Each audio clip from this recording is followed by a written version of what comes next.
Chapter 6 Manifestation of Vighnaraja. Om Shri Ganeshaya Namaha. Kashyapa continued the narration of the legend. A terrified Shambhu and other devas, filled with sorrow, thought of ways to destroy Mamasura.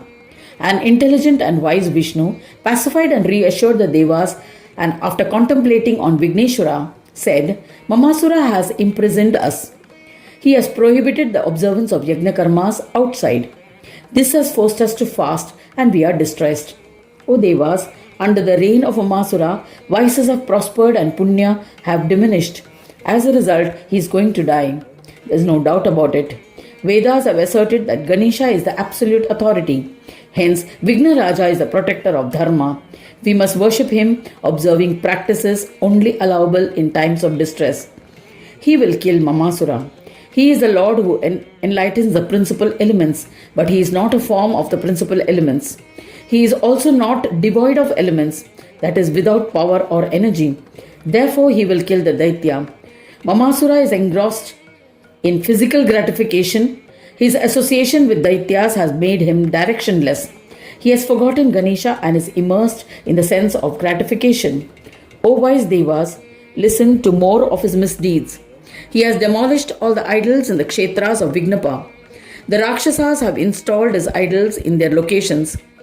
Puja and contemplation on Ganesha was always performed foremost before the commencement of any deed, but he has put a stop to it. Therefore, it is certain that Vighneshwara will kill him. So, O Devas, worship him with devotion. O dear Diti, hearing these words of Vishnu, Shambhu and the main Devas nodded in agreement and appreciated his suggestion. For the elimination of their obstacles, all Devas performed Manasa Snana while chanting the appropriate mantras.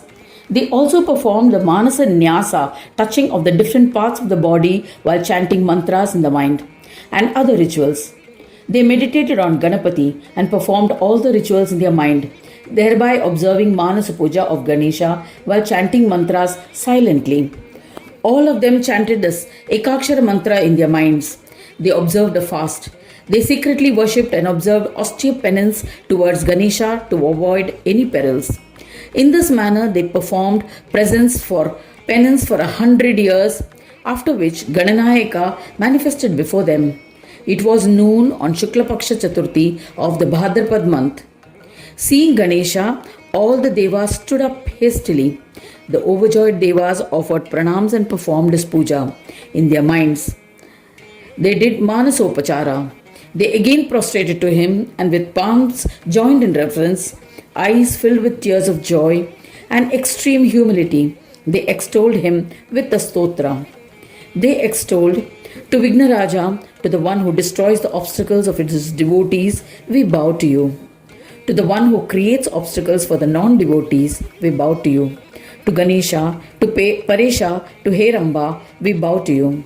To the one with 4 arms, to the one whose flag has the symbol of the Lord of Nagas, we bow to you.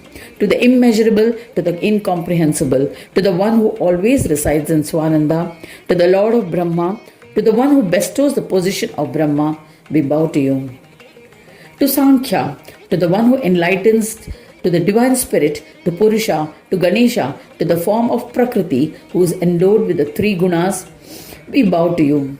To the creator, to the nourisher, to the destroyer, to the form of light, to the enchanting one, to the one who resides in the 3 worlds, to the protector, we bow to you. To the one who drives the various Maya, to the illusory one who enchants the ones who are illusory with Maya, to such an enchanter we bow to you. Brahmas endowed with many differences are endowed with obstacles. Therein you reside as Ananda, Samabhava. To the one who is devoid of differences, to the one who is the eternal supreme Brahma, endowed with undifferentiated Ganesha, we bow to you. This has been expounded by the Shastras. O Lord, you are endowed with differences, you are devoid of differences, and endowed with duality. You are the creator of all of these. To the Lord of all, we bow to you. O Vighnaraja, you are the creator and destroyer of obstacles. You are the supreme Brahma, endowed with absolute bliss. We bow to you. O Vighnaraja, we see you with our eyes. O Ganadhisha, we are grateful for the darshan of your holy lotus feet. Saying this, Shambhu and other devas offered pranams. At that time, pleased with their devotion and the stotra recited by them, Vignesha became happy. He said, ask for a desired boon, O Mahadevas. I am pleased with the stotra that you have composed, the penance and the meditation. I shall grant all that you desire. Anyone who reads or listens to this stotra that you have composed will be blessed with desire, fulfillment, and all siddhis. Hearing these words of Ganesha, all the ecstatic devas offered pranams and choked with emotion. They said, O Vignesha, grant us steadfast devotion at your feet, by which we will all be freed of our obstacles, attain peace, and become eminent yogis. O Lord, kill Mamasura, who is a cause of distress for all, who has destroyed dharma and who has destroyed the divisions of varna by allowing a mixture or confusion of castes through intermarriage. Varna Shankara. We are imprisoned because of the boon you had granted him. He has forced us to fast. Hearing these words, the mighty Vighnaraja said, Tathastu, I grant you these boons. O Devi Diti, a miracle took place. The Daityas who were guarding the prison saw Ganesha and informed Mamasura immediately. The guards said, O Lord, Vighnaraja has manifested as the Devas had worshipped him. Mahesha and other Devas sang his praise and pleaded him to kill you. Ganesha has agreed. There's no doubt about this. Now you must do the needful. Hearing their words, Mamasura was furious. He summoned the Asuras and informed them about all the events that had occurred. The Asuras were flustered and frightened. They bowed to the king and discussed self-defense. The leaders of the Daityas queried, the Devas are in prison.